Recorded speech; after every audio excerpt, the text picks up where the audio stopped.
Okay guys, कैसे हैं आप सभी लोग। आज बहुत दिन बाद वीडियो मैं लेकर आया हूं आपके लिए। कुछ बातें करनी है आपसे। अभी पहले कुछ पढ़ाई कर लेते हैं, उसके बाद हम बात करेंगे। इसके पहले मैंने जो आपको इक्वेशन सॉल्व कराया था उस पर मैं न्यूमेरिकल क्वेश्चन के लिए मैं बोला था अगली नेक्स्ट वीडियो में लाऊंगा। मैं वो न्यूमेरिकल क्वेश्चन ले आऊँगा, लेकिन जैसे हमको टाइम मिला है मैं सोचा हूँ पहले कुछ जो बहुत ही इम्पोर्टेंट है डीसी मशीन में, जिसमें बच्चे ज़्यादातर कंफ्यूज रहते हैं। यह टॉपिक है आर्मेचर रिएक्शन। ठीक है, तो आज मैं सोचा हूँ आर्मेचर रिएक्शन आपको अच्छे तरीके से एक्सप्लेन कर दूँ। उसके बाद जो भी बातें हैं हम आपसे करेंगे, क्यों लेट हुआ, क्यों मैं रेगुलर क्लास नहीं ले पा रहा हूँ, सारी बातें होंगी।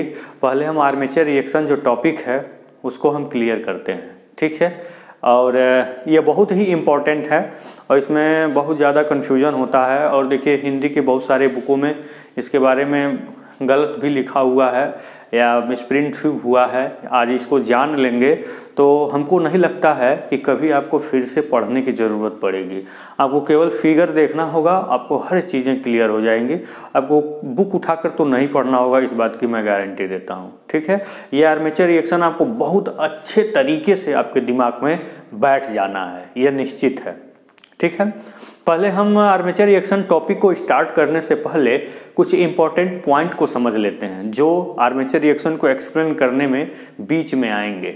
ठीक है, जैसे देखिए ये आपके दो मैग्नेटिक पोल हैं जो हर डीसी मशीन में होते हैं, ये तो आप जानते ही हैं। एक एन है, एक एस है। बहुत सारे बुक में केवल ये मैग्नेटिक पोल बना दिया है। ठीक है, यहाँ पे कोई एक क्रॉस डॉट नोटेशन नहीं दिखाया है। मेरे स्टार्टिंग के वीडियो में इन सब के बारे में अच्छे तरीके से बताया गया है, तो इस चीज़ का आप ध्यान रखिएगा। अगर केवल आप पोल बना देते हैं तो इट मीन्स हो जाएगा ये आपने परमानेंट मैग्नेट लगाया है। ठीक है, जो नहीं लगाते हैं हम डीसी मशीन में। ठीक है ना, इसलिए हमें इलेक्ट्रोमैग्नेट बनाना है तो उसमें डॉट क्रॉस नोटेशन होना चाहिए, तभी तो हमें पता चलेगा कि उसमें इलेक्ट्रॉन फ्लो होने से वो मैग्नेट बन रहा है। ठीक है, और नोटेशन भी आप देखेंगे तो सही डायरेक्शन में देखें, ऐसे नहीं जहाँ नहीं तहाँ क्रॉस लगा दीजिए, जहाँ नहीं तहाँ डॉट लगा दीजिए। तो ये आपके मैग्नेटिक पोल हैं जो मशीन के स्टेटर पे लगे होते हैं, जिसको मैंने पहले अच्छे तरीके से एक्सप्लेन कर दिया है। तो ये आपके डॉट है। डॉट का मतलब क्या है कि करंट आपके यहाँ से निकल रहा है और क्रॉस का मतलब इसमें अंदर जा रहा है। तो देखिए इस उंगली को जो है करंट के डायरेक्शन में ले जाएंगे तो अंगूठा मैग्नेटिक फ्लक्स के डायरेक्शन को रिप्रेजेंट करेगा, यानी कि मैग्नेटिक फ्लक्स बाहर की ओर निकल रही है, यानी कि एन से ही मैग्नेटिक फ्लक्स निकलती है, इसलिए पोलैरिटी क्या हो जाएगी एन। और यहाँ देखिए आप फिर इसी तरह से हम डायरेक्शन रोटेट करेंगे तो यहाँ जो आपका ये थंब होगा वो मैग्नेटिक फ्लक्स को डायरेक्शन को रिप्रेजेंट करेगा, यानी कि मैग्नेटिक पोल के अंदर यस पोलैरिटी की ओर ही मैग्नेटिक फ्लक्स मूव करता है, इसलिए ये पोलैरिटी क्या हो जाएगी आपकी यस हो जाएगी। ठीक है, इसका मतलब करंट निकल रहा है, अक्रॉस का मतलब करंट अंदर जा रहा है। इसके बारे में मैंने अच्छे तरीके से बता दिया है। तो मेन मैग्नेटिक की पोलैरिटी हो गया एन और यस। ठीक है, अब देखिए बीच में रोटर है आपके, जिसको हम आर्मेचर कहते हैं। आर्मेचर में आपके कॉइल होते हैं, कंडक्टर हमने इक्वली डिवाइड कर दिया है। ठीक है, यहाँ पे आपको प्लस माइनस, ये माइनस है आपका, यह कार्बन ब्रश यहाँ पे लगाया गया है। तो हमने माना है यहाँ पे देखिए करंट जो है यहाँ से निकल रहा है और यहाँ इंटर कर रहा है, निकल रहा है इंटर कर रहा है, निकल रहा है इंटर कर रहा है। ठीक है ना, इधर पूरा डॉट है, इधर पूरा क्रॉस है। ठीक, यह आर्मेचर में है। ठीक, और यहाँ पे ब्रश लगा हुआ है। इसके आर्मेचर के आगे की संरचना कम्यूटेटर होती है और उस पर ब्रश लगा होता है, लेकिन यहाँ कम्यूटेटर को नहीं दिखाया गया है। बस समझ लीजिए ब्रश कहाँ है तो कम्यूटेटर पर है। ठीक है, तो देखिए ये जो है बच्चे कंफ्यूज हो जाते हैं कि ब्रश को आर्मेचर पे ही लगा दिया गया तो कम्यूटेटर कहाँ चला गया, जबकि डीसी मशीन है, बिना कम्यूटेटर से डी सप्लाई मिलेगी या दी नहीं जाएगी। तो कम्यूटेटर यहाँ अदृश्य है। ठीक है, उसको यहाँ दिखाया नहीं गया, ब्रश उसी पर ही लगा है, क्योंकि उसी कम्यूटेटर में ये कॉइल जाते हैं और इसी कॉइल से ही ये कार्बन ब्रश कांटेक्ट करते हैं, इसलिए डायरेक्ट यहाँ कॉइल से कांटेक्ट कार्बन ब्रश को दिखाया गया है। ठीक है ना, यहाँ तक बातें आपको क्लियर हो गई होंगी। ये अब देखिए इसमें मेन मैग्नेटिक फ्लक्स क्या है, जो मैग्नेटिक फ्लक्स एन से निकल के एस की ओर जाता है वो क्या, उसको हम क्या बोलते हैं, मेन मैग्नेटिक फ्लक्स बोलते हैं। ठीक है, तो आप सामने देख ही रहे हैं। ठीक। अब देखिए यहाँ करंट जो है निकल के अंदर की ओर जा रहा है, तो करंट इधर निकल रहा है, हम उसको थंब को ले जाएंगे तो उंगलियां मैग्नेटिक फ्लक्स को क्या करेंगी, देखिए मैग्नेटिक फ्लक्स को क्या करेंगी, रिप्रेजेंट करेंगे। तो देखिए मैग्नेटिक फ्लक्स का डायरेक्शन नीचे से ऊपर की ओर, इस साइड में भी होगा, ये पूरे कंडक्टर का होगा। तो मैंने एक ही डायरेक्शन में दिखाया, नहीं मैग्नेटिक फ्लक्स आप कई लाइन में दिखा सकते हैं, ठीक है। आप ऐसा भी कह सकते हैं डार्ट जो होता है एंटी क्लॉकवाइज डायरेक्शन में मैग्नेटिक फ्लक्स को रिप्रेजेंट करता है, ठीक है। इधर क्रॉस है मतलब करंट अंदर की ओर जा रही है, तो मैग्नेटिक फ्लक्स का डायरेक्शन ऐसे बनेगा, यानी कि क्लॉकवाइज डायरेक्शन में बनेगा, ठीक है। यानी कि आप कह सकते हैं कि जो आर्मेचर का मैग्नेटिक फ्लक्स है वो नीचे से ऊपर की ओर मूव कर रहा है, ठीक है। और ये मेन मैग्नेटिक फ्लक्स है, ठीक। तो हमने आपको क्या क्या बताया, main magnetic pole, main magnetic flux, armature flux, ठीक है। मैंने इन चीज़ों को आपको अच्छे तरीके से बताया है और सब कुछ आपको दिख भी रहा है। अब देखते हैं कि रोटेशन कैसे हम जानकारी लेंगे, रोटेशन कैसे होगा।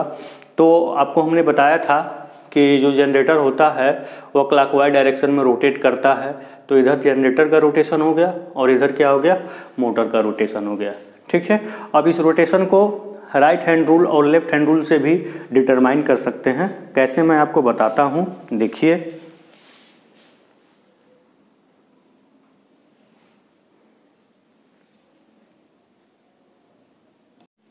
हाँ, तो इसके डायरेक्शन को आप डिटरमाइन भी कर सकते हैं। या डॉट का मतलब क्या होता है, करंट का बाहर आना, ठीक है। तो कैसे डिटरमाइन करते हैं, जनरेटर में कौन सा रूल लगाते हैं, फ्लेमिंग राइट हैंड रूल। तो करंट को बाहर, देखिए करंट को बाहर, इस जो आपका ये मिडिल फिंगर है उसको करंट के डायरेक्शन में रिप्रेजेंट करते हैं। ये जो फोर्थ फिंगर होता है वो मैग्नेटिक फ्लक्स के डायरेक्शन को क्या करता है, एक्सप्रेस करता है, ठीक है ना। तो यहाँ आप देखिए, यहाँ पे देखिए, यहाँ पे ये करंट का डायरेक्शन हो गया, ये करंट का डायरेक्शन हो गया, क्योंकि डॉट है, डॉट मतलब करंट बाहर आना, तो करंट के डायरेक्शन में हो गया। ये जो फोर्थ फिंगर है मैग्नेटिक फ्लक्स के डायरेक्शन में है, ठीक है। तो देखिए ये अंगूठा, ये उसके रोटेशन की दिशा को क्या करेगा, रिप्रेजेंट करेगा, यानी कि जनरेटर है तो ये क्लॉकवाइज डायरेक्शन में क्या करेगा, रोटेट करेगा, ठीक है ना। देख लिया आपने, इसको आप करंट के डायरेक्शन में लगाइए, ये मैग्नेटिक फील्ड के डायरेक्शन में लगाइए, तो ये रोटेशन का डायरेक्शन आपको एक्सप्रेस कर देगा। किसी भी कंडक्टर पे आप देख सकते हैं, क्रॉस वाले पर भी देख सकते हैं, ठीक है ना। देखिए यहाँ पे आपने करंट अंदर की ओर जा रहा, मैग्नेटिक फ्लक्स हो गया, अंगूठा टार्क के डायरेक्शन को रिप्रेजेंट कर रहा है, यानी कि जनरेटर है तो इस डायरेक्शन क्लॉकवाइज डायरेक्शन में क्या करेगा, रोटेट करेगा। ये आपको कैसे मालूम चला, फ्लेमिंग के राइट हैंड रूल से, ठीक। मोटर का डायरेक्शन आपको जानना है कि आखिर ये एंटी क्लॉकवाइज क्यों हुआ है, तो इसके लिए मोटर का डायरेक्शन देख लीजिए। ये करंट है अंदर की ओर जा रहा है, देखिए ये करंट अंदर की ओर जा रहा है और ये मैग्नेटिक फील्ड की डायरेक्शन को रिप्रेजेंट कर रहा है, तो आपका टार्क का डायरेक्शन होने की एंटी क्लॉकवाइज, ठीक है ना। तो आप फ्लेमिंग लेफ्ट हैंड रूल से आप मोटर के लिए टार्क का डायरेक्शन निकाल सकते हैं, फ्लेमिंग लेफ्ट हैंड रूल से, ठीक। किसी भी कंडक्टर पे आप निकाल सकते हैं, ठीक है, और आपको मिल जाएगा। देखिए यहाँ भी देखिए, इस करंट बाहर की ओर आ रही है, तो हमने इस उंगली को करंट के डायरेक्शन में लगा दिया, ये मैग्नेटिक फील्ड का डायरेक्शन हो गया और रोटर का, यानी कि मोटर का जो टार्क अप्लाई हो रहा है उसका डायरेक्शन इधर हो गया, एंटी क्लॉकवाइज हो गया, ठीक है। इस प्रकार से आप अपनी उंगलियों की सहायता से ये आप निकाल सकते हैं कि जनरेटर किधर मूव कर रहा है और मोटर किधर मूव कर रहा है, ठीक है। हम अभी क्या बता रहे हैं, आपको बेसिक टर्म बता रहे हैं जो आर्मेचर रिएक्शन को समझने में आपका हेल्प करेगा, मदद करेगा, ठीक है। तो ये जनरेटर और मोटर हमने आपको दिखाया, डॉट क्रॉस का मतलब बताया, आर्मेचर फ्लक्स को बताया, मेन मैग्नेटिक फ्लक्स को बताया। अब मैं आपको बता रहा हूँ जीएनए क्या होता है, ठीक है। अगर मान लीजिए कि आप दो मैग्नेट यहाँ पे रखिए, ठीक है, एक की पोलैरिटी N हो, एक पोलैरिटी S हो, बहुत सिंपल लैंग्वेज में समझिए, दो मैग्नेटिक पोल आपने रखा, ये एक N है और ये आपका क्या है, S है। तो देखेंगे इसकी ठीक मीड में जितना प्रभाव N का होगा उतना ही प्रभाव क्या होगा, S का होगा। तो इसके हर पॉइंट को आप मिला दें, यहाँ पे देखिए, जितना प्रभाव N का होगा उतना ही प्रभाव किसका होगा, S का होगा। इसलिए सारे पॉइंट क्या होंगी, न्यूट्रल होंगी, ठीक है। ये सारे पॉइंट क्या होंगी, न्यूट्रल होंगी। इनको जब मिला देते हैं तो जो एक्सिस बनता है उसको हम बोलते हैं ज्योमेट्रिकल न्यूट्रल एक्सिस, ठीक है। इसको ज्यामिति उदासीन अक्ष कहते हैं। इसको हिंदी में क्या बोलते हैं, हम जो बोल रहे हैं उसको आप लिखते रहिए, कॉपी पेन लेके लिखते रहिए। इसको हम क्या बोलते हैं, ज्यामिति उदासीन अक्ष, ज्योमेट्रिकल न्यूट्रल एक्सिस। आप ऐसे भी कह सकते हैं जो एक्सिस मेन मैग्नेटिक फ्लक्स के परपेंडिकुलर होता है या जो एक्सिस मेन मैग्नेटिक फ्लक्स के लंबवत होता है उसको हम कहते हैं क्या, GNA, ज्योमेट्रिकल न्यूट्रल एक्सिस। ठीक है। अब देखिए GNA तभी बदल सकता है जब magnetic pole, in magnetic pole के डिस्टेंस को हम आगे या पीछे करेंगे। इसको मान लीजिए हमने पीछे कर दिया या इसको पीछे कर दिया या आगे कर दिया, तभी ये बदल सकते हैं, अन्यथा ये मशीन में कभी भी चेंज नहीं हो सकते। ठीक है, क्योंकि डीसी मशीन में ये फिक्स पार्ट होते हैं, इनको चेंज हम करते नहीं हैं, इसलिए इनके बीच में जो आपका GNA होता है, जो मेन मैग्नेटिक फ्लक्स के परपेंडिकुलर होता है, वो हमेशा फिक्स होता है। वो मशीन में किसी भी हालत में चेंज नहीं होता है, वो हमेशा क्या होता है, स्थिर होता है। क्योंकि चेंज तभी हो सकता है जब इनके बीच का डिस्टेंस हम चेंज करें, और ऐसा हम मशीन में नहीं करते। ठीक है, तो बीच का जो एक्सिस होता है उसको हम क्या बोलते हैं बेटा, GNA बोलते हैं, जिसको यहाँ पे दिखाया गया है। ठीक है, यहाँ देखिए हम मैग्नेटिक पोल की एक्सिस को D एक्सिस या डायरेक्ट एक्सिस भी कहते हैं, और इस जो मिड में आपका एक्सिस है बिल्कुल जिस पर GNA है उसको क्वाड्रेटर एक्सिस या Q एक्सिस कहते हैं। तो मैंने आपको GNA बताया क्या होता है। ठीक है, समझ में आ गया होगा। अब देखिए MNA क्या होता है, मैग्नेटिक न्यूट्रल एक्सिस। ठीक है, इसको हम बोलते हैं MNA को चुंबकीय उदासीन अक्ष, मैग्नेटिक न्यूट्रल एक्सिस। वो क्या होता है, अब यहाँ देखिए, यहाँ आपका मेन मैग्नेटिक फ्लक्स है बीच में, और इसी में ही आपका आर्मेचर का भी फ्लक्स है। ठीक है, तो जाहिर सी बात है कि इसमें एक रिजल्टेंट मैग्नेटिक फ्लक्स भी काम करेगा। अब मान लीजिए एक बॉडी है, उस पर दो फोर्स अगर डिफरेंट डायरेक्शन में वर्क कर रहे हैं, तो आप इस पर स्टडी करने के लिए एक रिजल्टेंट फोर्स आप निकालते हैं ना, चाहे आप समांतर चतुर्भुज के नियम से निकालें, किसी भी रूल से निकालते हैं ना सम रिजल्टेंट फोर्स। उसी प्रकार से जब यहाँ दो मैग्नेटिक फ्लक्स आ गए, एक आपका मेन मैग्नेटिक फ्लक्स, ठीक है, और ये आपका आर्मेचर फ्लक्स, तो इसमें एक रिजल्टेंट मैग्नेटिक फ्लक्स भी होगा। तो रिजल्टेंट मैग्नेटिक फ्लक्स के परपेंडिकुलर जो एक्सिस होती है उसको हम मैग्नेटिक न्यूट्रल एक्सिस कहते हैं। ठीक है, अब क्या बोले हमने कि जो आर्मेचर फ्लक्स, मेन फ्लक्स, इन दोनों का जो परिणामी फ्लक्स होता है उसके 90 डिग्री पे जो मैग्नेटिक न्यूट्रल एक्सिस होती है उसको हम क्या कहते हैं, MNA कहते हैं। ठीक है, तो देखिए यहाँ पे हम जो है यहाँ पे आपको बताने जा रहे हैं, इस चीज़ को मैं आपको दिखा रहा हूँ, रिजल्टेंट मैग्नेटिक फ्लक्स कहाँ है। देखिए यहाँ पे ये GNA है, ये आपका मेन मैग्नेटिक फ्लक्स है, और ये आपका रिजल्टेंट मैग्नेटिक फ्लक्स है, या फाई आर से हमने रिप्रेजेंट किया है इसको, फाई आर आपको दिख रहा होगा, ये फाई आर है, और ये मेन मैग्नेटिक फ्लक्स है, ये आर्मेचर का फ्लक्स है। देखिए आर्मेचर फ्लक्स क्या है, नीचे की ओर है, तो आर्मेचर का फ्लक्स नीचे की ओर दिखा दिया। मेन मैग्नेटिक फ्लक्स इस डायरेक्शन में है, मेन मैग्नेटिक फ्लक्स इस डायरेक्शन में दिखा दिया। जो मेन मैग्नेटिक फ्लक्स के परपेंडिकुलर होता है वो GNA होता है, और इन दोनों का रिजल्टेंट मैग्नेटिक फ्लक्स है, उसके 90 डिग्री पे जो आपका एक्सिस, न्यूट्रल एक्सिस, उसको क्या कहते हैं, MNA कहते हैं। क्यों ऐसा होता है, कैसे होता है, अभी सारी कहानी हम समझेंगे। ठीक है, लेकिन प्रेजेंट टाइम में MNA क्या होता है बस इतना समझिए। अब डिफिनीशन लिख लीजिए, वह चुंबकीय उदासीन अक्ष, वह चुंबकीय उदासीन अक्ष जो परिणामी चुंबकीय क्षेत्र के लंबवत होता है, जो परिणामी चुंबकीय क्षेत्र के लंबवत होता है, उसको चुंबकीय उदासीन अक्ष कहते हैं। ठीक है, आप इसको the axis which is perpendicular to resultant magnetic flux is called magnetic neutral axis. The axis which is perpendicular to main magnetic flux is called geometrical neutral axis. Geometrical neutral axis is stationary where MNA is not stationary. MNA is will be changed according to load R, according to armature current. MNA will be changed but GNA will be not changed, will not be changed. ठीक है, तो यहाँ आपको MNA क्या है, GNA क्या है, इसको मैंने एक्सप्लेन कर दिया। अब मैं आपको बता रहा हूँ ये लीडिंग और ट्रेलिंग पोल टिप क्या होता है। व्हाट इज लीडिंग और ट्रेलिंग पोल टिप, इसको अनुगामी चुंबकीय ध्रुव, और हिंदी में इसको देख लीजिएगा बुक में क्या लिखा है, लीडिंग और ट्रेलिंग पोल टिप क्या है, मैं इस चीज़ को बता रहा हूँ। देखिए यहाँ मान लीजिए जनरेटर है तो मशीन कैसे घूमेगी, क्लॉकवाइज डायरेक्शन में, ठीक है। इन्हीं को ही पोल टिप कहते हैं, जो दिख रहा है ना ये पोल टिप है। लेकिन इनमें कौन लीडिंग है और कौन ट्रेलिंग है इसको समझना है, ठीक है।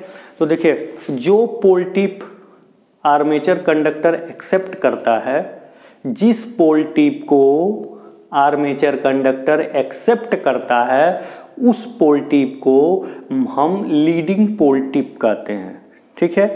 जो पोल टिप आर्मेचर कंडक्टर जिस पोल टिप को एक्सेप्ट करता है उसको हम लीडिंग पोल टिप कहते हैं, और जिस पोल टिप को लीव करता है, जिस पोल टिप को छोड़ता है उसको हम ट्रेलिंग पोल टिप कहते हैं, ठीक है।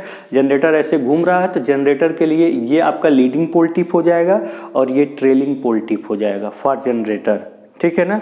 ये जनरेटर के लिए क्या हो जाएगा, लीडिंग पोल टिप, ठीक है ना। यहाँ इसको हम जी बना देते हैं। ये जनरेटर के लिए लीडिंग पोल टिप होगा और जनरेटर के लिए ही ये ट्रेलिंग पोल टिप होगा, ठीक है। फिर यहाँ देखिए अब इस पोल टिप को एक्सेप्ट कर रहा है, अब ये लीडिंग पोल टिप होगा जनरेटर के लिए, और इसको लीव कर रहा है, छोड़ रहा है, तो ये आपका ट्रेलिंग पोल टिप होगा जनरेटर के लिए, ठीक है। तो देखिए ये आपके लीडिंग हो गए दोनों, और ये दोनों क्या हो गए, ट्रेलिंग हो गए जनरेटर के लिए। लेकिन मोटर के लिए, मोटर चूंकि आपका एंटी क्लॉकवाइज डायरेक्शन में रोटेट करता है तो यहाँ पे क्या हो जाएगा, लीडिंग पोल टिप हो जाएगा, यहाँ पे ट्रेलिंग हो, यानी कि जो जो लीडिंग है वो ट्रेलिंग हो जाएगा और जो जो ट्रेलिंग है वो लीडिंग हो जाएगा in the case of rotation of DC motor, ठीक है। डीसी मोटर के रोटेशन के केस में ये जो है चेंज हो जाएंगे।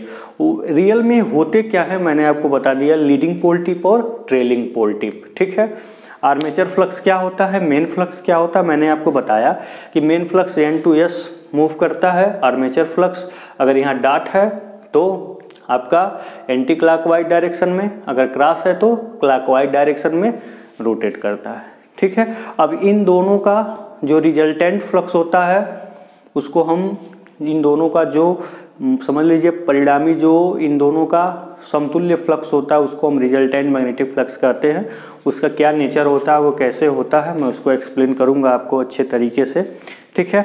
तो अब तक मैं जो बातें बताई वह आर्मेचर रिएक्शन को समझने के लिए बहुत ही क्या थी, उपयोगी थी, ठीक है। अब हम चलते हैं आर्मेचर रिएक्शन को समझने कि आर्मेचर रिएक्शन क्या होता है, ठीक है। जितनी भी बातें मैंने आपको बताई उसको हम रिकॉल करते हैं बस 2 मिनट में। ये आपका मेन मैग्नेटिक पोल है, N और S मेन मैग्नेटिक पोल से उत्पन्न होने वाले फ्लक्स मेन मैग्नेटिक फ्लक्स हैं। आर्मेचर से उत्पन्न होने वाले फ्लक्स नीचे से ऊपर की ओर मूव कर रहे हैं, आर्मेचर फ्लक्स हैं, ठीक है। इन मेन मैग्नेटिक फ्लक्स के जो परपेंडिकुलर होता है उसको हम GNA कहते हैं, और रिजल्टेंट मैग्नेटिक फ्लक्स यानी कि आर्मेचर और मेन दोनों मैग्नेटिक फ्लक्स का जो दोनों मैग्नेटिक फ्लक्स के रिजल्टेंट मैग्नेटिक फ्लक्स का जो आपका परपेंडिकुलर होता है उसको मैग्नेटिक न्यूट्रल एक्सिस कहते हैं, ठीक है। यही सारी बातें मैंने, लीडिंग पोल टिप जो कंडक्टर जिस पोल टिप को एक्सेप्ट करता है लीडिंग होता है, जिस पोल टिप को छोड़ता है वो ट्रेलिंग होता है, यही सारी बातें मैंने अभी तक आपको बताई थी। अब मैं आपको बताने जा रहा हूँ आर्मेचर रिएक्शन, ठीक है ना। देखिए ये आर्मेचर रिएक्शन क्या होता है इसको मैं बताता हूँ। देखिए ये आर्मेचर रिएक्शन बेसिकली 2 टाइप का होता है, ठीक है।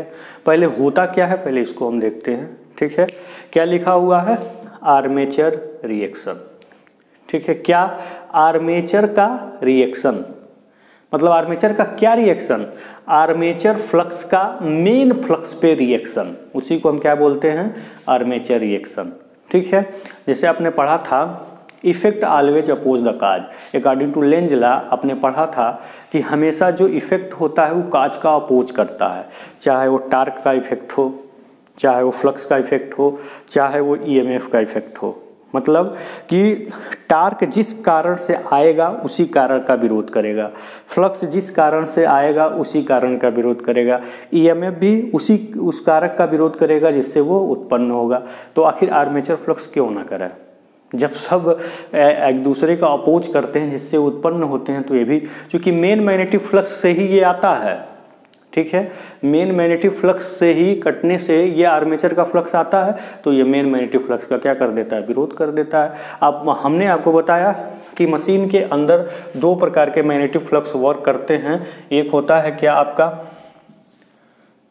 फाई एम, एक होता है क्या आपका फाई ए, ठीक है, आर्मेचर का फ्लक्स और मेन फ्लक्स। ये आर्मेचर का फ्लक्स और ये मेन फ्लक्स। तो आर्मेचर का फ्लक्स मेन फ्लक्स पे जो आपका इफेक्ट डालता है, जो आपका रिएक्शन करता है, उसी को हम क्या बोलते हैं? आर्मेचर रिएक्शन बोलते हैं, ठीक है ना। यहाँ देखिए, अब ये कितने प्रकार का होता है, मतलब कितने प्रकार से आर्मेचर का फ्लक्स मेन फ्लक्स को प्रभावित कर सकता है, ठीक है। इसको अगर हम इजी लैंग्वेज में आपको समझाएं तो आपको हम बता सकते हैं क्या कि जब एक जंगल में दो शेर हो जाएंगे तो आपस में लड़ेंगे ही, ठीक है। बस वही समझिए कि एक एयर गैप में दो मैग्नेटिक फ्लक्स आ गए हैं, इंसर्ट हो गए हैं, तो दोनों आपस में कुछ ना कुछ फैसला करेंगे ही। देखिए वो क्या फैसला करते हैं, उसी का नाम आर्मेचर रिएक्शन है, ठीक है। क्या वो फैसला करते हैं मैं आपको बताता हूँ। एक फैसला करता है डीमैग्नेटाइज होने का, डीमैग्नेटाइजिंग आर्मेचर रिएक्शन। इसको हम कहते हैं विचुंबकीय आर्मेचर प्रतिक्रिया, ठीक है। आर्मेचर प्रतिक्रिया, आई एम एक्सप्लेन आर्मेचर प्रतिक्रिया। The first armature reaction is demagnetizing armature reaction and second armature reaction is cross magnetizing armature reaction। ये दो प्रकार के आर्मेचर रिएक्शन होते हैं। इनका प्रभाव क्या होता है? डीमैग्नेटाइजिंग आर्मेचर रिएक्शन का क्या मतलब होता है कि जो आपका रिजल्टेंट मैग्नेटिक फ्लक्स होता है वो रिड्यूस हो जाता है, और इसमें क्या होता है कि जो आपका फ्लक्स होता है वो डिस्टार्ट हो जाता है। डिस्टार्ट का मतलब होता है उस शेप में परिवर्तन हो जाना, ठीक है ना।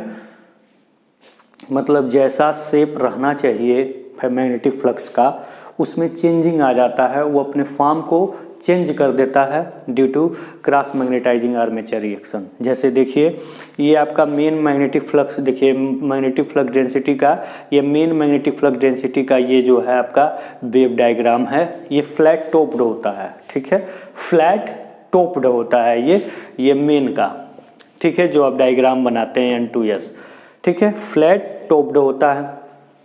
अब ये आपका मेन और आर्मेचर दोनों मैग्नेटिक फ्लक्स डेंसिटी का जब रिजल्टेंट मैग्नेटिक फ्लक्स डेंसिटी लेंगे तो वो ऐसा बनेगा, ठीक है। मतलब इसमें देखिए डिस्टार्शन है कि नहीं है, ये जैसे ये था वैसे तो नहीं है ना, डिस्टार्शन इसमें आ गया ना यहाँ पे, ठीक है। तो ही मैंने आपको बताया कि क्रॉस मैग्नेटाइजिंग आर्मेचर रिएक्शन से इसमें क्या होता है? डिस्टार्शन हो जाता है, ठीक है। और डीमैग्नेटाइजिंग आर्मेचर रिएक्शन क्या होता है कि आपका फ्लक्स की वैल्यू क्या होती है? डिक्रीज हो जाती है, कम हो जाती है, ठीक है। अब देखिए, अब इस आर्मेचर रिएक्शन का और प्रभाव क्या है, ठीक है।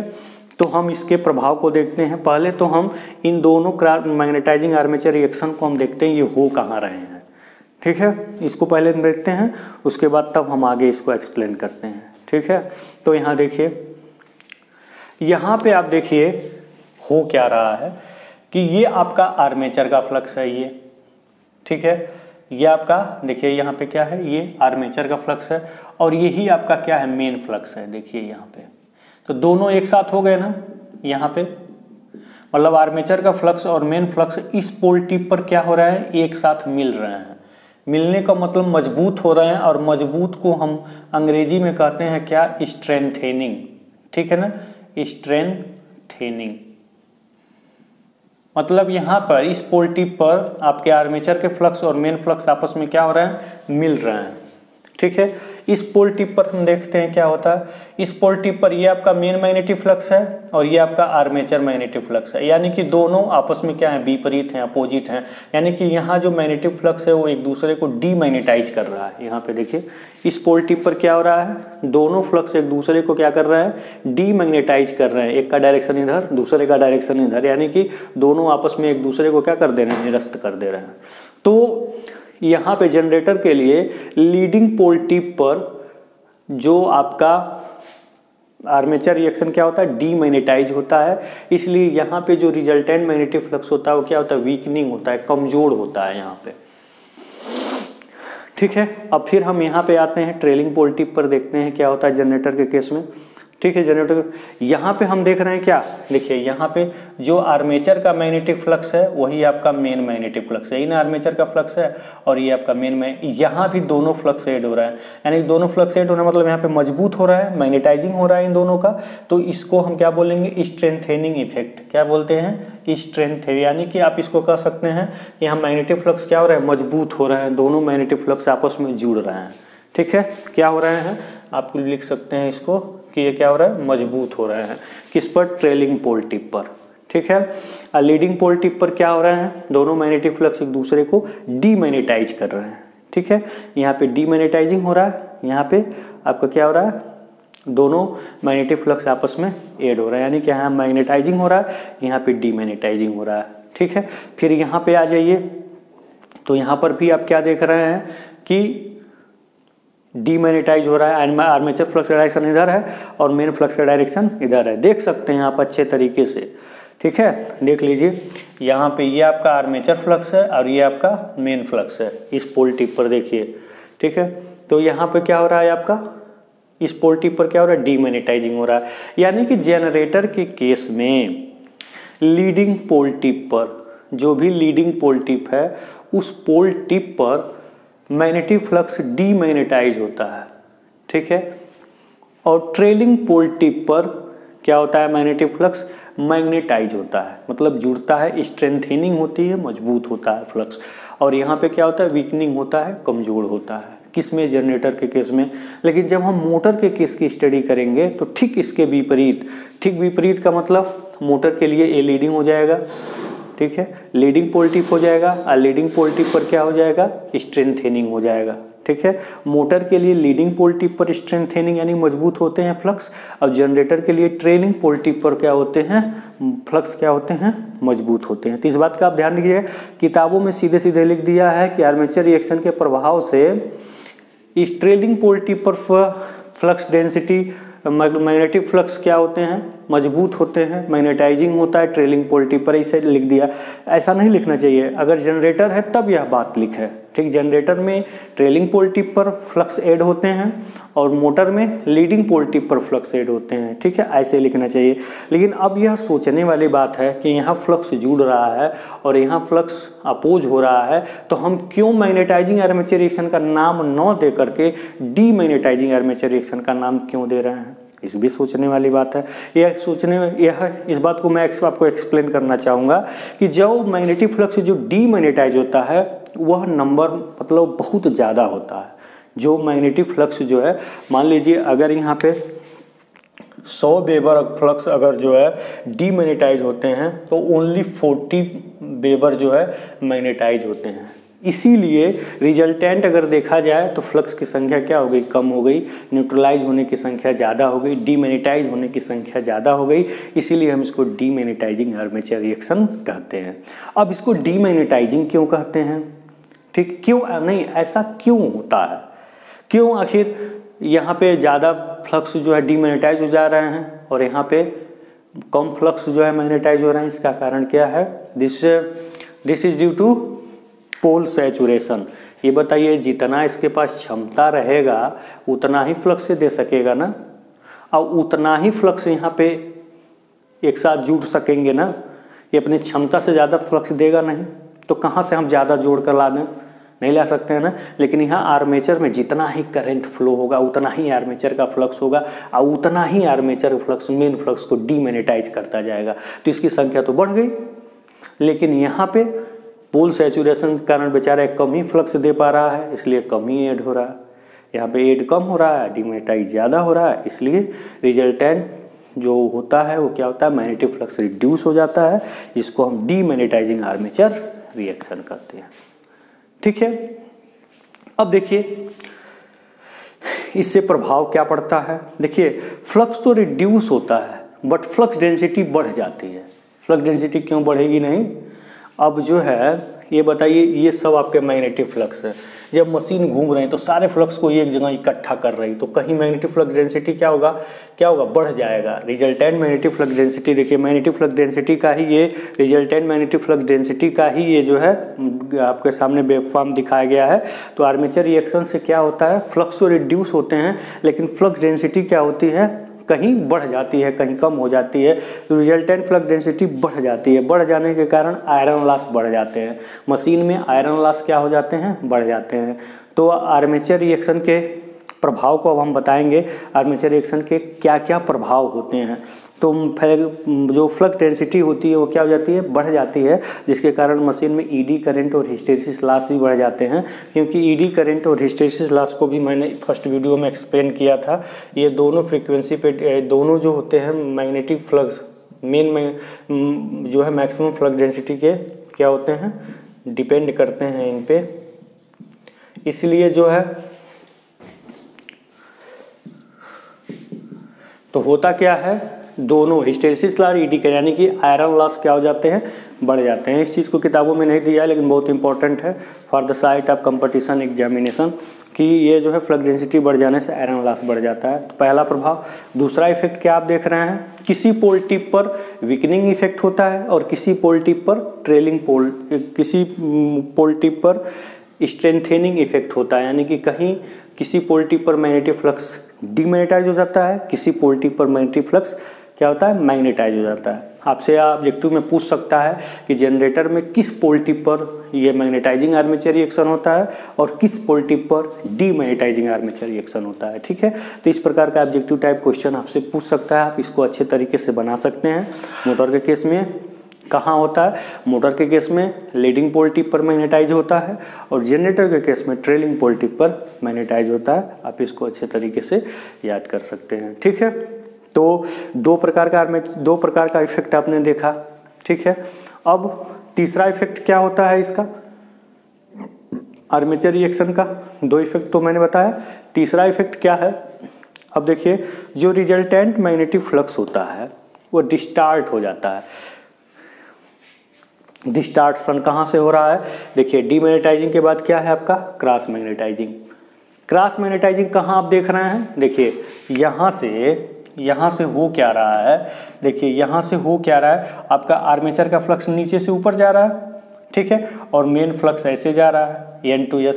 तो देखिए ये क्रॉस कर रहे हैं कि नहीं, ये आर्मेचर के जो फ्लक्स हैं वो मेन फ्लक्स को देखो यहाँ नीचे से ऊपर जा रहा है, क्रॉस कर रहा है कि नहीं, तो इसको बोलते हैं क्रॉस मैग्नेटाइजिंग आर्मेचर रिएक्शन। इसके इफेक्ट से जो होता क्या है कि जो रिजल्टेंट फ्लक्स डेंसिटी का वेव डायग्राम होता है उसमें डिस्टार्शन आ जाता है, मतलब वो फ्लैट टॉप्ड नहीं रह पाते, जैसे पूर्व अवस्था में उनको रहना चाहिए वैसे वो नहीं हो पाते, उनकी अवस्था क्या हो जाती है, बिगड़ जाती है। मतलब आर्मेचर का फ्लक्स डेंसिटी और मेन फ्लक्स डेंसिटी जब दोनों मिल करके एक रिजल्टेंट फ्लक्स डेंसिटी बनाते हैं तो उसमें होता क्या है, उसमें डिस्टार्शन आ जाता है, वो पूर्ण रूप से जैसे पहले थे वैसे नहीं रह पाते। ठीक है ना, तो देखिए यहाँ पे क्या आ जाता है, डिस्टार्शन आ गया है। ठीक है, अब देखिए अब आपको मिल क्या रहा है, ब्रश की स्थिति अब देखते हैं। ठीक है, तो मैंने आपको डीमैग्नेटाइजिंग आर्मेचर रिएक्शन बताया, क्रॉस मैग्नेटाइजिंग बताया। डीमैग्नेटाइजिंग मैंने दिखाया आपको कि लीडिंग पोल टिप पे डीमैग्नेटाइजिंग हो रहा है, बीच में क्या हो रहा है, क्रॉस मैग्नेटाइजिंग हो रहा है। डीमैग्नेटाइजिंग से फ्लक्स रिड्यूस होता है, क्रॉस मैग्नेटाइजिंग से क्या होता है, डिस्टार्ट होता है। इतनी बातें बताएं। आर्मेचर रिएक्शन के प्रभाव में मैं आपको बता रहा था क्या आर्मेचर रिएक्शन के इफेक्ट क्या होता है, फ्लक्स डेंसिटी बढ़ जाती है रिजल्टेंट, जिससे मशीन में आयरन लॉस बढ़ जाते हैं। और किसी पोल टिप पर वीकनिंग इफेक्ट होता है, किसी पोल टिप पर स्ट्रेंथनिंग इफेक्ट होता है। ये दो तो आपको क्लियर है। तीसरा मैं आपको बता रहा हूँ, किसी कंडक्टर में ईएमएफ का मान बढ़ जाता है, किसी कंडक्टर में ईएमएफ का मान घट जाता है। अरे जब ये फ्लक्स डेंसिटी ही आपकी पहले की अवस्था की नहीं रही तो ईएमएफ कैसे इक्वली इंड्यूस्ड होगा, ईएमएफ भी किसी में ज़्यादा किसी में कम उत्पन्न होता है। तो ऐसे जब होने के से होता क्या है, मान लीजिए ये आपका कम्यूटेटर सेगमेंट है, ये आपका ब्रश है, ठीक है, और ये आपकी कॉइल है। तो होता क्या, ये आपका क्या है, ये आपका माइका है, ठीक है।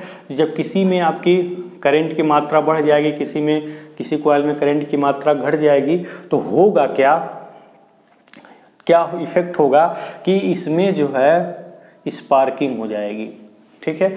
यानी कि ये जो आपका माइका आपने लगाया है उसके थ्रू क्या हो जाएगा, एक प्रकार का स्पार्क जनरेट हो जाएगा, ठीक है।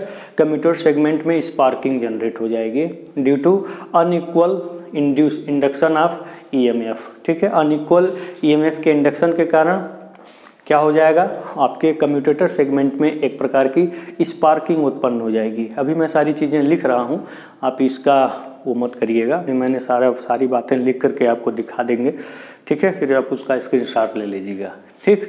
तो यहाँ मैंने आपको बताया कम्यूटेटर सेगमेंट में स्पार्किंग होगा क्योंकि अलग अलग कंडक्टरों में अलग अलग मात्रा का ईएमएफ क्या होगा, उत्पन्न होगा due to distortion of magnetic flux due to cross magnetizing armature reaction, ठीक है।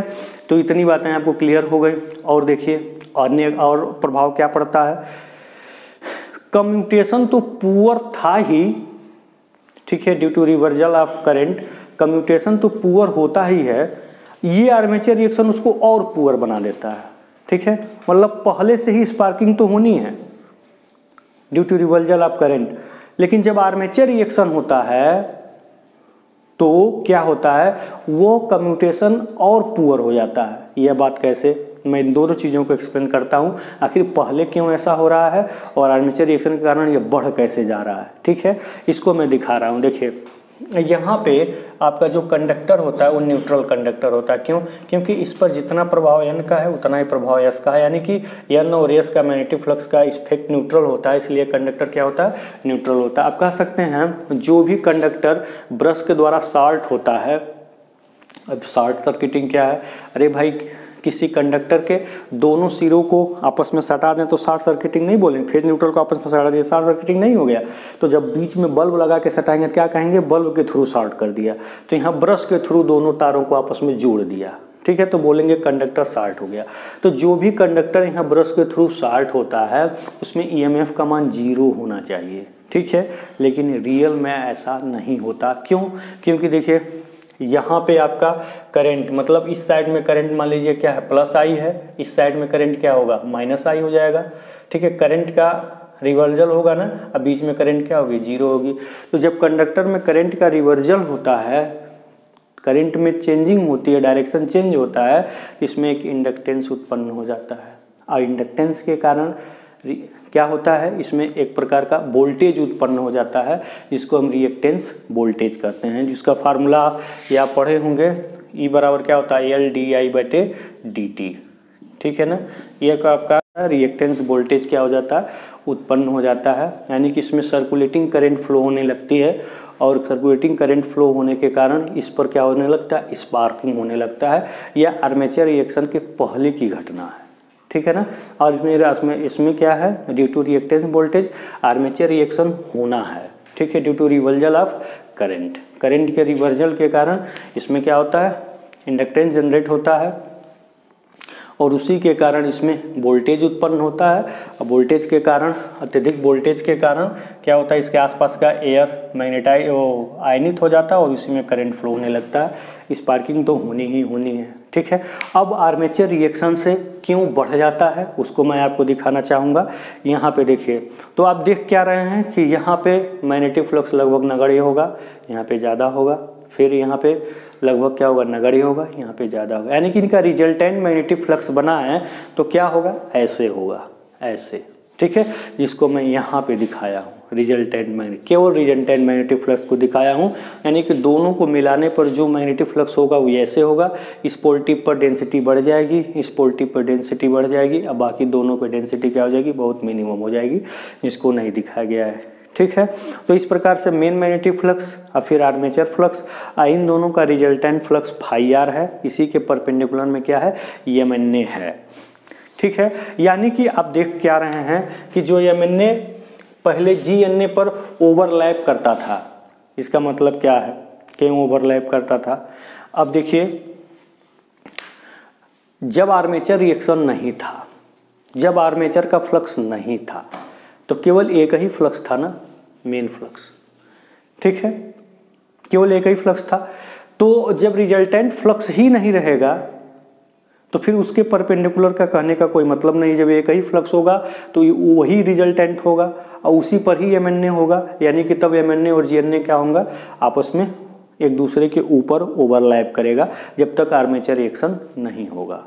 ठीक है, क्योंकि कोई रिजल्टेंट मैग्नेटिक फ्लक्स आएगा ही नहीं, जो ही फ्लक्स रहेगा वही रिजल्टेंट रहेगा और उसी के परपेंडिकुलर MNA भी हो जाएगा। तो MNA GNA आपस में क्या करेंगे, ओवरलैप करेंगे, उसी पर हम ब्रश लगा देंगे। ठीक है, लेकिन जब आर्मेचर रिएक्शन हो जाएगा तो देखिए MNA क्या हो गया, किस डायरेक्शन में, क्लॉकवाइज डायरेक्शन में शिफ्ट हो गया। ये क्लॉकवाइज डायरेक्शन में ही शिफ्ट होता है, चाहे वो मोटर हो चाहे वो जनरेटर हो। ठीक है, तो यहाँ पे ये आपका रिजल्टेंट हो गया, ये आपका आर्मेचर का फ्लक्स हो गया। ठीक है, ये आपका देखिए, ये आर्मेचर का फ्लक्स हो गया ऊपर से नीचे, और ये आपका क्या हो गया, GNA हो गया, और मेन के परपेंडिकुलर में क्या हो गया, MNA हो गया। तो MNA देखिए कि यहाँ पे क्लॉकवाइज डायरेक्शन में क्या हो गया, ये शिफ्ट हो गया। ठीक है, अब देखिए जो न्यूट्रल कंडक्टर यहाँ थे अब यहाँ आ गए। पहले से ही रिएक्टेंस वोल्टेज को लेकर के ही परेशान था, स्पार्किंग हो रही थी। अब इस पर मैग्नेटिक फ्लक्स का इफेक्ट आ गया, क्योंकि न्यूट्रल कंडक्टर यहाँ से उठ के यहाँ आ गए ना, तो इस पर मैग्नेटिक फ्लक्स का इफेक्ट आ जाएगा ना। अब इस मैग्नेटिक फ्लक्स के कारण इसमें अब फिर EMF इंड्यूस्ड हो जाएगा शॉर्ट सर्किटिंग कॉइल में, जिससे स्पार्किंग जो पहले हो रही थी अब उससे और ज़्यादा हो जाएगा। ठीक है, अब समस्याएं क्या हो जाएंगी, अब पहले से थोड़ी क्या हो जाएंगी, और ज़्यादा हो जाएंगे। ठीक है, तो इस प्रकार से आपने क्या देखा कि इसमें कम्यूटेशन और ज़्यादा पुअर हो जाता है। कम्यूटेशन का क्या मतलब है, किसी पर्टिकुलर कंडक्टर में करंट के डायरेक्शन का चेंज होना। जैसे यहाँ N है, यहाँ पे S है, यहाँ पे क्रॉस है, यहाँ पे डाट है। आखिर यही कई कंडक्टर घूम के जब यहाँ जाएगी तो उसमें डाट होगा ना, तो जो करंट का डायरेक्शन रिवर्जल हो रहा है उसी को हम बोलते हैं कम्यूटेशन। ठीक है, तो यहाँ पे जो कंडक्टर ब्रश से शॉर्ट होगा उसमें EMF नहीं होना चाहिए, तभी स्पार्किंग नहीं होगी। लेकिन करंट रिवर्जल के कारण रिएक्टेंस वोल्टेज उत्पन्न होता है और EMF उसमें आ जाता है, जिसके फलस्वरूप स्पार्किंग होती है, और उधर आर्मेचर रिएक्शन उस स्पार्किंग को क्या कर देता है, और बढ़ा देता है। ठीक है, तो इस प्रकार चौथा इफेक्ट आपने क्या देखेंगे, due to shifting of MNA के शिफ्ट होने के कारण इसमें स्पार्किंग क्या हो जाती है, और ज़्यादा बढ़ जाती है। आपका कम्यूटेशन क्या होता है, और पुअर हो जाता है, क्योंकि जो न्यूट्रल कंडक्टर मिड में होने चाहिए वो यहाँ ना होकर के ये क्लॉकवाइज शिफ्ट हो जाते हैं। ठीक है, यानी कि ब्रश आपको ऐसे ना होकर के अब ऐसे हो जाएगी, ब्रश को हमें शिफ्ट करना होगा। हम इस सब चीज़ों को एक्सप्लेन कर रहा हूँ, ब्रश की शिफ्टिंग कैसे होती है। ठीक है, तो इस प्रकार आपने क्या देखा कि आर्मेचर रिएक्शन से आपका क्या हो जाएगा, कम्यूटेशन पुअर हो जाएगा। ठीक है, मैंने ये चीज़ बताया। इस तरह से आर्मेचर रिएक्शन का क्या क्या प्रभाव पड़ता है मैंने अच्छे तरीके से एक्सप्लेन कर दिया। ठीक है, तो मैंने जो भी बातें बताई उसको मैं रिकॉल कर रहा हूँ, मतलब आर्मेचर रिएक्शन क्या होता है, उसके प्रभाव क्या है, बस 1 मिनट में देख लीजिए। आर्मेचर रिएक्शन पर इफेक्ट जो होता है 2 प्रकार का होता है, डीमैग्नेटाइजिंग आर्मेचर रिएक्शन और क्रॉस मैग्नेटाइजिंग आर्मेचर रिएक्शन। ठीक है, तो यहाँ पे डीमैग्नेटाइजिंग आर्मेचर रिएक्शन, क्रॉस, दोनों चीज़ों को मैंने सामने दिखाई दिया। जहाँ डीमैग्नेटाइज हो रहा है वो डीमैग्नेटाइजिंग है, यहाँ पे डीमैग्नेटाइज हो रहा है, यहाँ पे मैग्नेटाइज हो रहा है। डीमैग्नेटाइज ज़्यादा हो रहा है, मैग्नेटाइज कम हो रहा है ड्यू टू पोल सैचुरेशन, इसलिए डीमैग्नेटाइजिंग आर्मेचर रिएक्शन हो गया। क्रॉस मैग्नेटाइजिंग आर्मेचर रिएक्शन, जब मेन फ्लक्स आर्मेचर फ्लक्स जो मेन फ्लक्स को क्रॉस करेगा तो क्रॉस मैग्नेटाइजिंग, इसके कारण फ्लक्स डिस्टार्ट हो जाता है। ठीक है, मैं आपको डिस्टार्शन दिखा दिया। जो रिजल्टेंट फ्लक्स डेंसिटी होती है वो बढ़ जाती है, जिससे कारण मशीन में आयरन लॉस बढ़ जाते हैं। पोल टिप पर फ्लक्स का डिस्ट्रीब्यूशन असामान्य हो जाता है, अनइक्वल हो जाता है, अनयूनिफॉर्म हो जाता है, यू कैन से। ठीक है, अब MNA क्या होता है, क्लॉकवाइज डायरेक्शन में शिफ्ट हो जाता है, जिसके कारण होता क्या है, अंडरगोइंग कंडक्टर में जो कम्यूटेशन के लिए अंडरगोइंग होता है उसमें EMF का मान और बढ़ जाता है। शॉर्ट सर्किटिंग कॉइल में EMF का मान और बढ़ जाता है, जिससे स्पार्किंग और अधिक हो जाती है। ठीक है, जिसके कारण कम्यूटेशन और ज़्यादा पुअर हो जाता है। ठीक है, तो ये इफेक्ट तो अपने सामने और देख लिया। ठीक है, अब ये आर्मेचर रिएक्शन हमारे लिए बहुत ही नुकसानदायक है, ये नहीं होना चाहिए और ये हमारे लिए बहुत नुकसानदायक है। तो हम इसको कैसे रिमूव करेंगे, how to reduce armature reaction DC machine, I am going to explain it. ठीक है, मैं इस चीज़ को एक्सप्लेन करने जा रहा हूँ कि कैसे आप रिड्यूस करेंगे आर्मेचर रिएक्शन को। ठीक है, तो हम आपको बताते हैं। सबसे पहले देखिए रिडक्शन क्या होगा।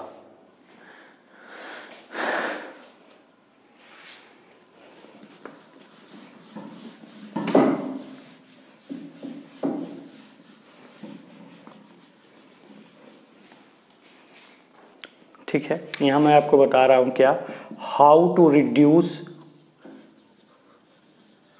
Armature reaction. इसको हिंदी में कहते हैं आर्मेचर रिएक्शन को कैसे रिड्यूस करेंगे। ठीक है, by increasing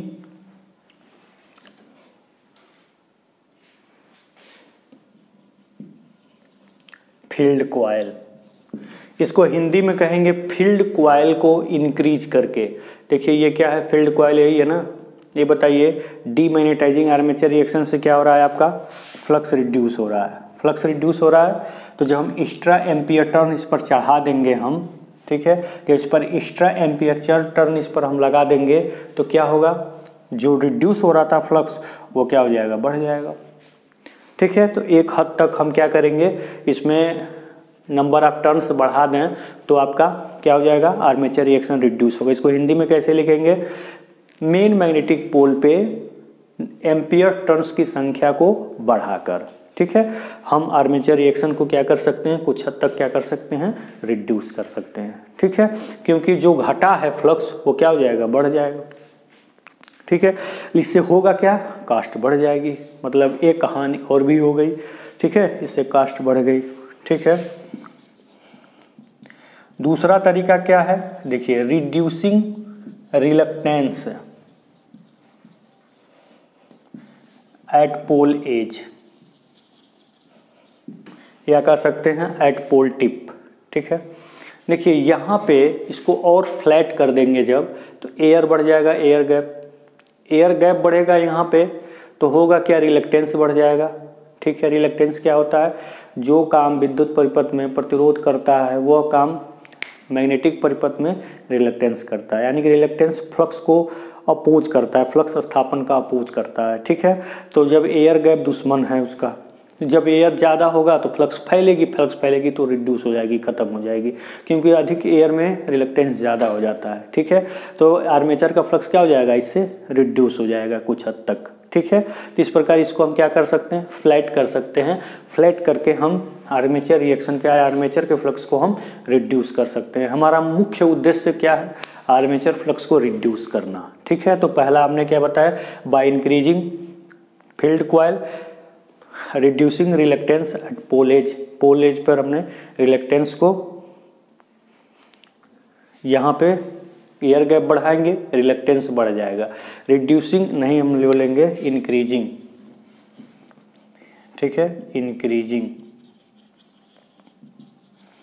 increasing reluctance at pole edge, इस पर हमने रिलक्टेंस को बढ़ाया है due to increasing air gap. यहाँ एयर गैप हम बढ़ा देंगे, यानी कि संरचना ऐसा बनाएंगे कि टेढ़ा ना होकर क्या हो जाए, थोड़ा सकरा हो जाए।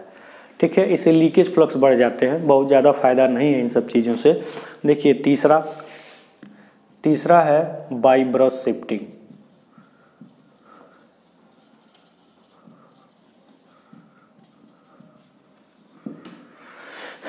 ब्रश शिफ्ट करके, तीसरा कारण क्या है, ब्रश शिफ्ट करके। ठीक है, ब्रश शिफ्ट क्यों करेंगे, अब यहाँ देखिए, यहाँ पे न्यूट्रल कंडक्टर था ना, अब ये clockwise direction neutral conductor shift हो गया। ठीक है, मान लीजिए MN यहाँ शिफ्ट हुआ, यहाँ पे तो ये न्यूट्रल कंडक्टर हो गया, ये दोनों। ठीक है, ये आपका MN हो गया। ठीक है, तो अब इस ब्रश को उठा के हम यहाँ लगा दें। ठीक है, इस ब्रश को उठा के हम यहाँ लगा दें तो न्यूट्रल कंडक्टर पे आ गया, स्पार्किंग कम हो गई। ठीक है, तो एक हद से आप इस पर, अगर आपको कम्यूटेशन सुधारना हो तो ब्रश को उठा के MN पे लेकर शिफ्ट कर देंगे। ठीक है ना, क्योंकि शॉर्ट सर्किटिंग कॉइल में ईएमएफ या सर्कुलेटिंग करंट नहीं होना चाहिए। ठीक है, तो हमने ब्रश को उठा करके यहाँ डाल दिया, लेकिन होता क्या है मशीन में जैसे जैसे आर्मेचर करंट बढ़ती है बस ये जो एमएनएस शिफ्ट होता रहता है, तो कहाँ तक आप बदलेंगे, इम्पॉसिबल है। क्योंकि अब बताइए ये जब आपका आर्मेचर करंट चेंज होगा तो आपका रिजल्टेंट मैग्नेटिक फ्लक्स चेंज होगा, रिजल्टेंट मैग्नेटिक फ्लक्स चेंज होगा तो फिर से एमएनए चेंज हो जाएगा। तो आप कहाँ तक पकड़ेंगे, जैसे मूवियों में वो नहीं होता पैसा फंसा कर जाता है दौड़ के पकड़ने तो पैसा आगे खींच लेता है, वही कंडीशन यहाँ पे भी जनरेट हो जाएगी। तो एमएनए आप ब्रश को कहाँ ले जाएंगे, जहाँ भी ले जाएंगे वहाँ से आगे शिफ्ट एमएनए हो जाएगा। ठीक है, तो ये जो है तो इस तरह से ये सारी व्यवस्थाएं आप कर सकते हैं, लेकिन इन व्यवस्थाओं से उतना इफेक्ट नहीं पड़ेगा जितना रियल में होना चाहिए। ठीक है, अब मान लेते हैं कि कुछ हद तक आप आर्मेचर फ्लक्स को रिड्यूस ही कर सकते हैं, ठीक है कोई बात नहीं, लेकिन जो यहाँ रिजल्टेंट मैग्नेटिक फ्लक्स डेंसिटी आपको दिख रहा है दैट इज पीकी वेव, उसको पीकी वेव के फॉर्म में आपको रिजल्टेंट मैग्नेटिक फ्लक्स डेंसिटी यहाँ पे मिलता है। आप उसके डिस्टार्शन को कैसे इम्प्रूव करेंगे, उसके डिस्टार्शन पर इफेक्ट तो पड़ेगा ही ना, तो हम उसके डिस्टार्शन को फुल्ली एलिमिनेट करने के लिए हम दो विधियों का प्रयोग करते हैं, एक है इंटरपोलिंग मेथड और दूसरा है कंपनसेटिंग बाइंडिंग मेथड। ठीक है, तो ये दोनों सॉलिड व्यवस्था है मशीनों में, छोटे मशीनों के लिए इंटरपोलिंग करते हैं और बड़े मशीनों के लिए कंपनसेटिंग बाइंडिंग यूज करते हैं, और हमें अगर अच्छा रिजल्ट लेना है तो हम दोनों का प्रयोग करेंगे। ठीक है, तब जाकर ये आर्मेचर रिएक्शन फुल्ली न तो नहीं कर सकते, बहुत अधिक हद तक ये आर्मेचर रिएक्शन इंप्रूव हो सकता है। कौन कौन सी विधि है, वो इंटरपोलिंग है और कंपनसेटिंग बाइंडिंग है, बस अब उसको मैं एक्सप्लेन करने जा रहा हूँ। ठीक है, तो वो दोनों विधियों को आप देखिए, बहुत ही मज़ा आएगा और बहुत अच्छे तरीके से आपको समझ में आएगा। ठीक है, तो बने रहिए। हाँ, तो देखिए बेटा मैं आपको बताने जा रहा हूँ ये इंटरपोलिंग और कंपनसेटिंग बाइंडिंग क्या होता है। सबसे पहले हम बताते हैं आपको क्या इंटरपोलिंग। देखिए इंटरपोलिंग, इसको हिंदी में कहते हैं अंतःध्रुवण। ठीक है, अंतःध्रुवण की व्यवस्था करके हम कैसे आर्मेचर रिएक्शन को रिड्यूस कर रहे हैं। ठीक है, तो ये आपके मेन मैग्नेटिक पोल दिखाए ही गए हैं। ठीक है, यहाँ पे देखिए इस प्रकार से यहाँ पे हमने एक टेपर मैग्नेटिक पोल लगा दिया। ठीक है, ठीक, लेकिन ऐसे नहीं होता है, इसमें भी क्रॉस डॉट होते हैं। ठीक है,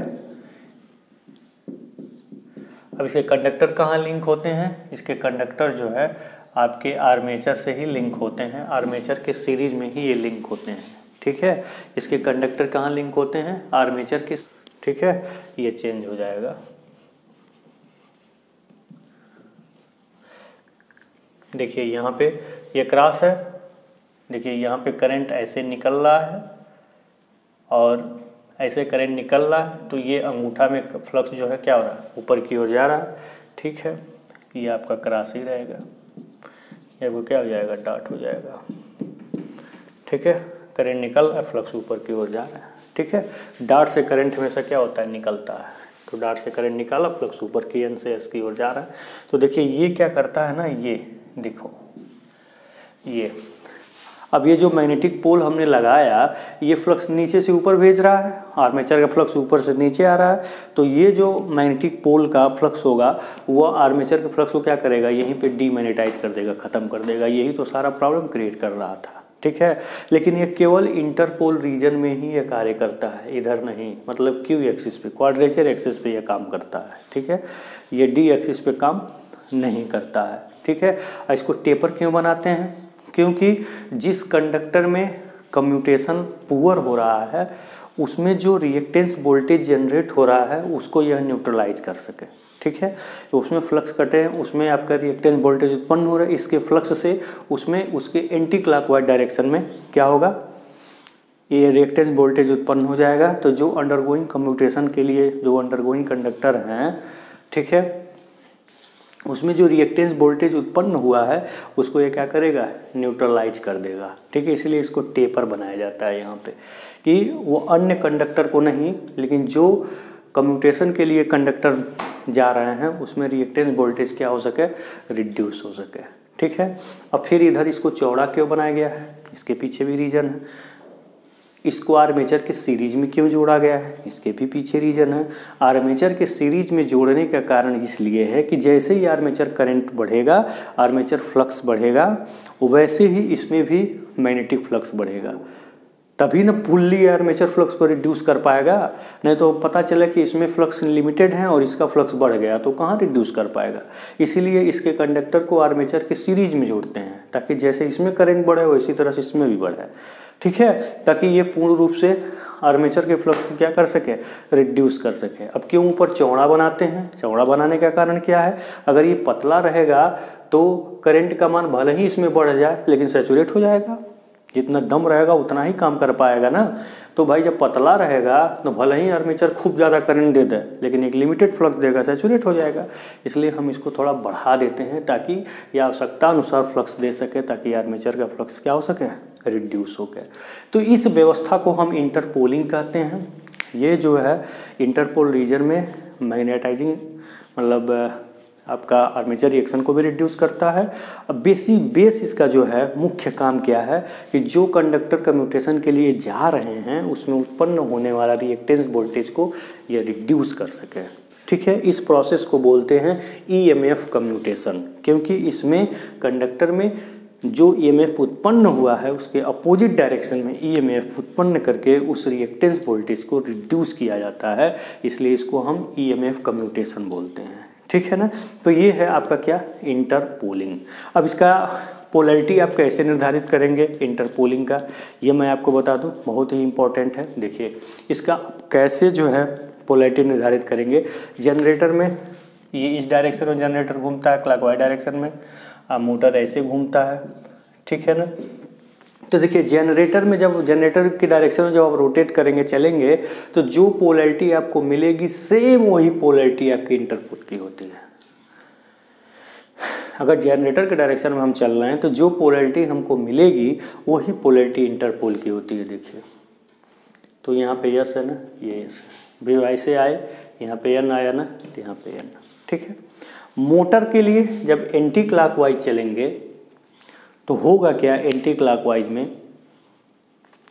देखिए मोटर के लिए एंटी क्लॉकवाइज चलेंगे तो जो पोलैरिटी हमको मिलेगी उसकी अपोजिट पोलैरिटी इंटरपोल की पोलैरिटी होती है। मोटर के केस में इसकी अपोजिट पोलैरिटी इंटरपोल की होती है। ऑब्जेक्टिव टाइप क्वेश्चन में पूछता है। ठीक है, देखिए बताते समय एक बात याद आ गया आपको, हम पिछले वीडियो में जो फिगर मैंने रिमूव कर दिया उसमें एक बात बतानी थी आपको कि ब्रश को जनरेटर के घूमने की दिशा में शिफ्ट करते हैं, क्योंकि हमेशा एमएनए जो है कोई भी मशीन हो वो क्लॉकवाइज ही शिफ्ट होता है। इसीलिए ब्रश को हम जनरेटर में उसके घूमने की दिशा में शिफ्ट करते हैं, क्योंकि जनरेटर आपको क्लॉकवाइज डायरेक्शन में ही रोटेट करता है, but motor anti clockwise direction rotate करता है। इसलिए मोटर के केस में ब्रश को मोटर के घूमने के विपरीत दिशा में ब्रश को ला करके शिफ्ट करते हैं। ऑब्जेक्टिव टाइप क्वेश्चन है, इंपॉर्टेंट है, इंटरव्यू के लिए पूछा जा सकता है, इसलिए मैं इस बात को आपको बता दिया। जो मैं बताया वीडियो पॉज करके उसको नोट भी किया कीजिए। ठीक है, प्रयास करेंगे कि पीडीएफ आपको मिल जाए। ठीक है, तो इस प्रकार से मैं आपको इंटरपोलिंग एक्सप्लेन कर दिया। अब मैं आपको बता रहा हूँ कंपनसेटिंग वाइंडिंग। ठीक है, कंपनसेटिंग वाइंडिंग के लिए इसके पोल फेस पे हम एक प्रकार का क्या कर देते हैं, एक बाइंडिंग कर देते हैं। ठीक है, पोल फेस पर देखिए ये अगर एक क्रॉस है तो ये डॉट हो जाएगा, अगर ये डॉट है तो ये क्रॉस हो जाएगा। और ये भी आर्मेचर के ही सीरीज में होता है। जो कंपनसेटिंग वाइंडिंग होती है वो भी आर्मेचर के ही सीरीज में होती है, ताकि आर्मेचर में जैसे ही करंट बढ़े उसी के अनुसार इसके द्वारा भी उत्पन्न होने वाला फ्लक्स भी क्या हो सके, बढ़ सके। अब देखिए अब ये आपका डॉट है, जाहिर सी बात है एंटी क्लॉकवाइज डायरेक्शन में मैग्नेटिक फ्लक्स रोटेट करेगा। ठीक है, एंटी क्लॉकवाइज में ऐसे। अब देखो आपका आर्मेचर का फ्लक्स तो ऊपर से नीचे आ रहा है, ये आर्मेचर का फ्लक्स ऊपर से नीचे आ रहा है, लेकिन कंपनसेटिंग वाइंडिंग का फ्लक्स नीचे से ऊपर जा रहा है, तो यहाँ डीमैग्नेटाइज कर देगा। आर्मेचर फ्लक्स तो ही तो हमको हटाना है, और यहाँ पे भी यही बात हुई, यहाँ क्लॉकवाइज डायरेक्शन में रोटेट करेगा, यानी कि आपका आर्मेचर का फ्लक्स नीचे से ऊपर जा रहा है और कंपनसेटिंग वाइंडिंग का फ्लक्स ऊपर से नीचे आ रहा है, तो आर्मेचर फ्लक्स को क्या कर देगा, ये डीमैग्नेटाइज कर देगा। तो इस प्रकार से आपने क्या देखा कि कंपनसेटिंग वाइंडिंग और इंटरपोल दोनों जो है आर्मेचर के फ्लक्स को रिड्यूस करते हैं, या बहुत हद तक रिड्यूस कर देते हैं, जिससे आर्मेचर रिएक्शन हमारा बहुत हद तक सही हो जाता है। समझ में आ रही बात? तो इंटरपोलिंग और compensating winding is the very very important for removing armature reaction in DC machine. DC machine में आर्मेचर रिएक्शन को रिमूव करने के लिए इंटरपोलिंग और कंपनसेटिंग वाइंडिंग दोनों का अरेंजमेंट होना बहुत ज़रूरी है। और इतना ही नहीं, इससे और भी फ़ायदा होता है कि जो आपका रिजल्टेंट मैग्नेटिक फ्लक्स डेंसिटी बनता है वो लगभग फ्लैट टॉप्ड ही रहता है, जैसे फाइनली बनता है वैसे ही लगभग हो जाता है। ठीक है, जिससे हमारे बहुत सारे फ़ायदे होते हैं। ठीक है ना? तो लगभग मैंने आपको सारी बातें आर्मेचर रिएक्शन से रिलेटेड बता दिया। ठीक है, अगर हमारा ये वीडियो अच्छा लगा हो, आपको लिए लाभदायक उपाय हो, तो इसको ज़्यादा से ज़्यादा शेयर करिए। ठीक है, लोगों के पास जाए और लोग इसका लाभ उठाएं। चूँकि बहुत इंपॉर्टेंट टॉपिक था ये, इसलिए मैं आपके लिए समय निकाल करके इसको एक्सप्लेन कर दिया है। ठीक है, और देखिए बीच में वीडियो न मिलने का कारण क्या है कि मैं पढ़ा रहा था, तो ये वीडियो परचेज करने की बात आई थी, जो बहुत ही लगभग कम अमाउंट में ही हमारे सर जो है इसको कहे थे। तो मैंने बच्चों के लिए मैंने सोचा था ठीक है जैसा भी होगा हम कर देंगे, कोई बात नहीं है। लेकिन हुआ क्या कि परचेजिंग बहुत कम हुई, तो मैं अपना फील्ड बदल दिया, मैं दूसरा काम करने लगा, जिससे हमको समय नहीं मिला। ठीक है, क्योंकि आप सब जानते ही हैं, आपको ज़्यादा बताने की ज़रूरत नहीं है। क्योंकि लेकिन देखिए नेक्स्ट सेमेस्टर में सारी परिस्थितियां अगर सामान्य रहीं तो मैं कोई भी सब्जेक्ट उठाऊंगा, उसको मैं शुरू से लास्ट तक पढ़ाऊंगा, और उसको आप ज़रूर परचेज करिएगा, उसको आप मिस मत करिएगा। क्योंकि देखिए अगर आप परचेज कर लेंगे तो मैं उसमें बाउंडेशन में आ जाऊंगा। ठीक है, और एक संख्या में परचेज होने चाहिए जिससे सबको फ़ायदा मिल सके। ठीक है, और आपके लिए अमाउंट बहुत ही कम होता है ताकि आप आसानी से पढ़ सकें, कोई दिक्कत ना हो। बस उतना ही जितना लाइट का खर्च है, मार्कर का खर्च है, बस उतना ही निकल जाए और ज़्यादा नहीं। ठीक है, क्योंकि आप लोगों का कल्याण हो जाए, बस यही मुख्य उद्देश्य है। ठीक है, और साथ साथ सबका कल्याण हो, ना बहुत ज़्यादा बहुत खराब भी नहीं। ठीक है, तो मुझे समय बहुत कम है अभी, तो मान लीजिए समय बहुत कम हमारे पास है, लेकिन बीच बीच में हम इसी तरह से इम्पोर्टेंट टॉपिक पर आपको वीडियो लाता रहूँगा। आप लोग चैनल को ज़रूर सब्सक्राइब कर लीजिएगा।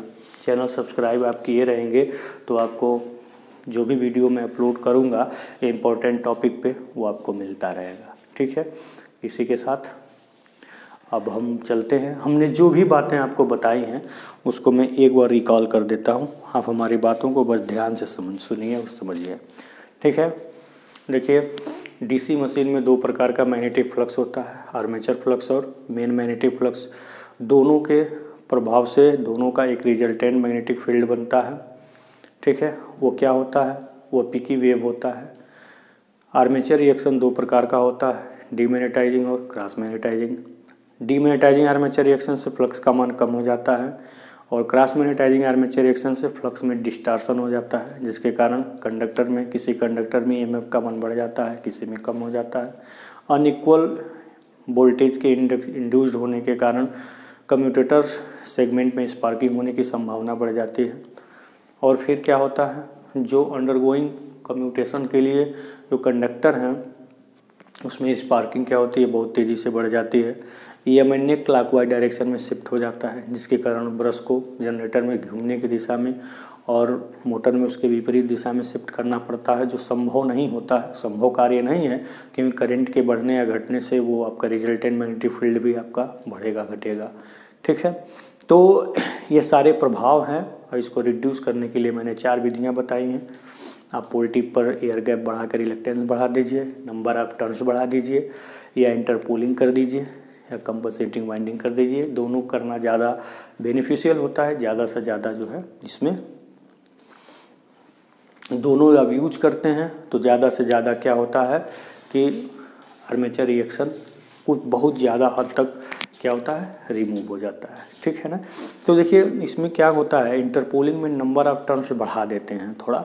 क्यों ऐसा करते हैं? क्योंकि विदाउट आर्मेचर रिएक्शन फिर रिएक्टेंस वोल्टेज इसमें होता है, उसको भी रिड्यूस करना है, और आर्मेचर रिएक्शन के कारण जो EMF इसमें इंड्यूस हुआ है उसको भी उसमें रिड्यूस करना है, इसलिए उसमें नंबर टर्न्स आप बढ़ा देते हैं। ठीक है, तो मैं ये जो बातें बताई बहुत ही इंपॉर्टेंट हैं, इसके बारे में जितना भी कहें कम है। मैंने किताबें भी देखी हैं, हिंदी वाले किताबों में थोड़ा गड़बड़ी भी है, मिसप्रिंट है। ठीक है, इसलिए अब उसको समझ जाए, जो मैंने बताई हैं उसको आप नोट करें, क्योंकि ये बहुत अच्छे जगह से वीडियो मैंने लिया है, फिर उसको हिंदी में ट्रांसलेट किया है, फिर मैं आपको बता रहा हूँ, एक्सप्लेन कर रहा हूँ। ओके, धन्यवाद।